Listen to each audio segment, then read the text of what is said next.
Hello, hey YouTube. What's up? What's up? Sharice Forrest here. So glad you guys could join me. As you see from the title today, because I had asked this question, I really thought about it, and what would I, as a mindset, as a manifestation, as a business coach, what advice would I give someone, and would I give this person who said, "Hey, when do I know when it's time to just give up on my goals? Like, it's not working, I'm not making money, I'm not getting clients. When should I just give up?" With this goal being starting her own business. And what I told her was, you never give up. Number one, you don't. You don't give up. What you do is pivot.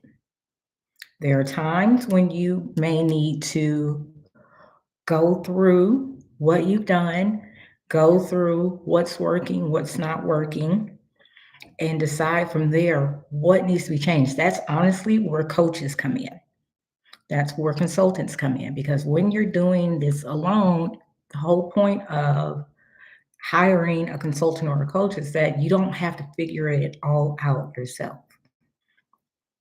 So, what you may or may not know as a new business person, that all businesses have started with somebody making all the thousand mistakes to figure out what doesn't work. Only for that 1,001 time is what worked, took off, and that's all you see now is just the part that made it, right? But everybody has to figure out what doesn't work, and they figure that out by failing. There's a book called Failing Ahead. Um, and failure doesn't mean nothing worked. Failure may just mean things didn't work out the way you hoped, ideally, the first time. So, going back. So, what advice would I give someone? When do you know when it's time to give up?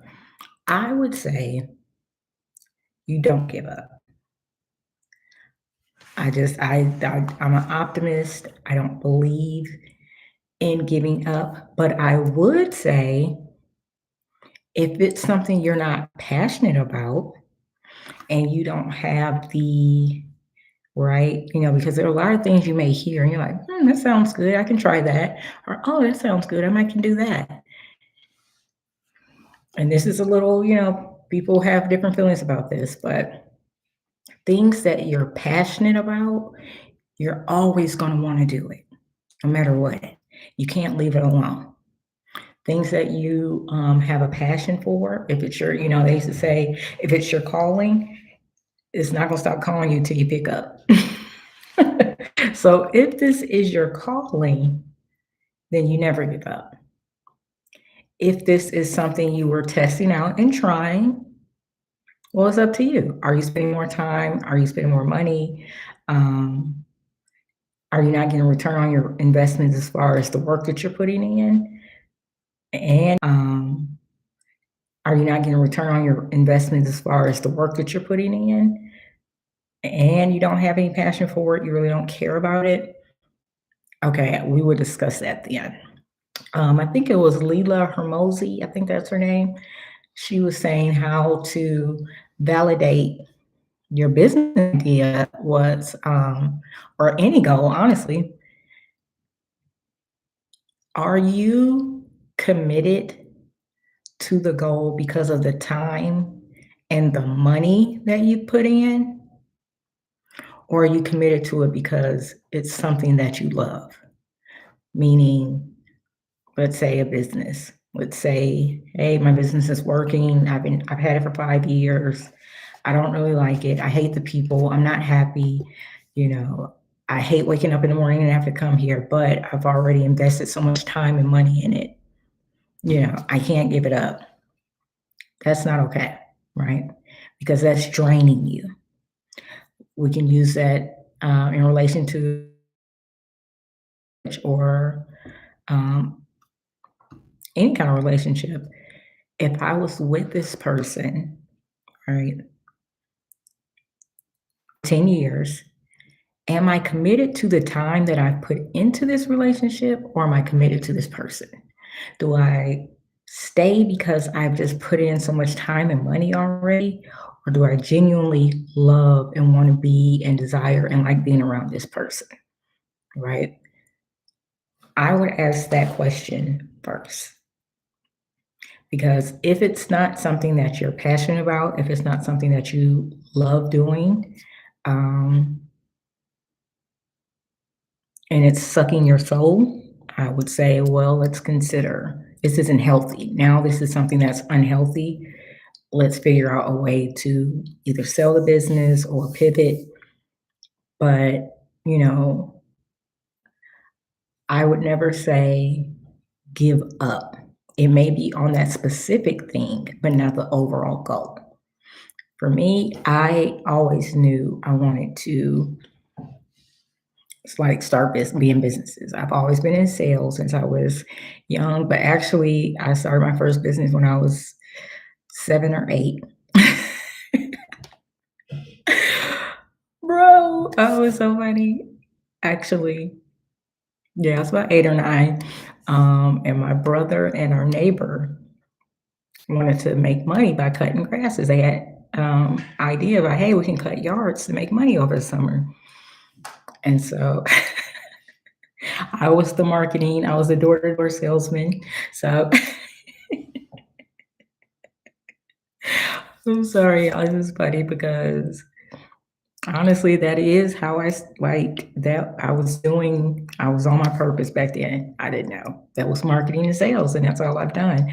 But I was knocking on the doors like, hey, this is my brother and my friend Josh. They want to cut your grass.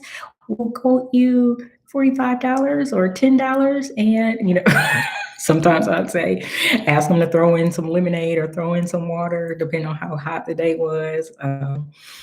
I saw it by how quickly we get it done and what everybody was there to do. Like, oh, I'll help do this, and he's going to cut, and he has to. Da, da, da. So I don't know how I got off on that tangent, but I've always knew I wanted to be a business owner. So as the years went on, I had a pretty cool time working. Like when I started at 14, I got a job at a consignment store. I was just in there. I liked the boots, and she was like, "Well, you can work here. You get everything 50% off." I was like, "Oh, okay, cool. What do I need to do?" And so I got my first job at a consignment store at 14, and she owned the place, and she just needed time to be away from the business to go do stuff. So I sat there while the owner was gone. And I was like, wow, okay, that's pretty cool. Like, I've always been drawn to people who own their own businesses, and I would work under them and I learn everything and just kept that information for myself. Um, so I would say I worked in marketing as in college. I was a brand ambassador. I've always been in sales and marketing, but I would say my first business, a successful business, came when I was 20, say about 26. I would say about 25, 26. Um, I, yeah, I was 25, 26. Okay. And this was my first, it was a six-figure business. The business made six figures. Um, I didn't, but the business did, which is okay with me. So what happened was I was a young mom. My two kids were in school now, like out of daycare, but they were in like public school. And what happened was during the summer, I realized, oh, wait, they have to go somewhere. Now I have to pay for them to go somewhere so I can go to work where they were in school. And so it created an obstacle, because one wasn't old enough to go to the summer camps and yada, yada, yada. And the amount, and I was like, wow, this is crazy. Like this whole summer, I'm going to be paying this amount just so I can go to work and keep my job. And so I came up with an idea. I was like, this is my main thing. Somebody should do something about this. And so I, I what I do. I sat and I thought about it and I was like, okay, what can we do? What can we do? And an idea came. And so my dad is a pastor, he has a church, and he also had a children's church, that they use on Sundays. I was like, nobody's here during the week. Who could be the person to watch, or use the space, or maybe I could open up a daycare here or summer camp. So I got all the information I could at that time and I pitched it to the church and they're like, hey, yeah, that's a good idea. So I wound up being the director. I got all this stuff set up, everything worked out. And the first year we were already profitable. The second summer, profitable. By the third summer, they were making $500,000 in a short span of time, in about 3 to 4 months. And it finally went into like after school care. But after I stopped working, it wasn't mine anymore, but it still was my business model. I created it, my idea. I was the leader and the director for a moment. And I got it to six. It never took away the fact that I knew, right? Right. So I had that um, experience to know that, hey, you know what? I did this. It served its purpose. It got to a point where I no longer needed the service nor needed to run it because I created the model and I let somebody else, they came and ran it. And so I knew it was time for me to move on because now I wanted something else, right? I accomplished what I did. I did well, checked it off. I'm done. And it was no longer my passion, right? I like to create it. And once it was created and profitable, I figured I'd accomplished what I'd accomplished in it. It wasn't something that I wanted to do for the rest of my life. So I had no problem exiting. Um, at that time, I had accomplished the goal. But leaving that didn't take away from my goal of being a entrepreneur. And so what I'm saying by that is the idea specifically, the business model specifically, the niche that you're in specifically, it may not be what you 100% are passionate about or want. So pivot or move on from that specific part, but don't give up on the ultimate goal. If the ultimate goal is to be successful in business, keep working toward that goal because this is the path that's paved with failure. But you have to learn from those failures. That's the point.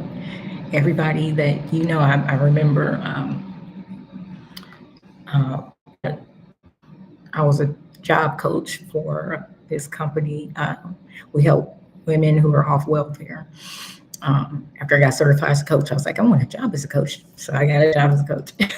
And so we help people get jobs. And I remember this one place, and this guy, he was the leader. He's who I kind of built a relationship with to get my people hired. And I noticed that, when I came and I would have to help them with training to get ready for work and, what to expect, I do their new hire training. Um, when I went to observe him, I noticed that he was just there. Like he sat in his office, people come in and ask him a question, but he kind of just did his own thing. He floated in and out. And at that time, I was so curious because I was like, well, how are you the boss and you're never here? And he said, because he's like, never forget this, Charisse. He said, I get paid for what I know, not for what I do. I was like, but to get to where you had to be the one failing, right? You had to be the one putting in the work and seeing what didn't work to know when to move on and try something different. All right? Was it Ben Franklin? When he invented the light bulb, said he didn't fail 1,000 times. He just figured out 1,000 ways that didn't work. So I could be on here yapping all day, but I just want to encourage you all not to quit your ultimate goal, but don't be married to the ideas. Okay? Because you may have to pivot or move on from that idea to go to the next step. So, the ultimate goal, don't give up on that. But the small ideas along the way, don't be married to those. Stay married to the goal. Just date the ideas. All right. Okay, guys. I hope that was helpful for you all. Again, this is Sharice Forrest with Gold Diggers TV, signing off.